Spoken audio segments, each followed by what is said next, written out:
বাবার ব্যবসার সংক্রান্ত ঝামেলার কারণে বাবার অনেক পাওনাদার জমে গিয়েছিল। তাই আমরা নাম শহর সবকিছু ভুলে গিয়ে এখানে চলে আসি। কাউকে আমাদের পরিচয় দিতাম না সৌরভ। যে যা ভাবতো যে আমরা চুপ থাকতাম। সৌরভ বাবার কোনো বন্ধুই ছিল না। আমি তোমাকে মিথ্যে কথা বলেছিলাম যাতে আমি তোমার কাছ থেকে দূরে সরে আসতে পারি, কারণ আমি জানতাম দুই ধর্মের মানুষ কখনো এক হওয়া সম্ভব না, কখনো না।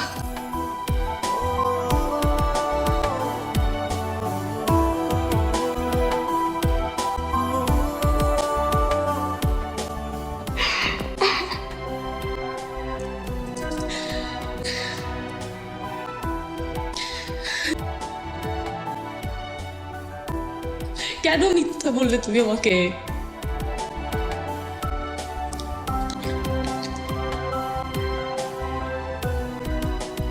এটা কেন লুকিয়েছি রে দীপা?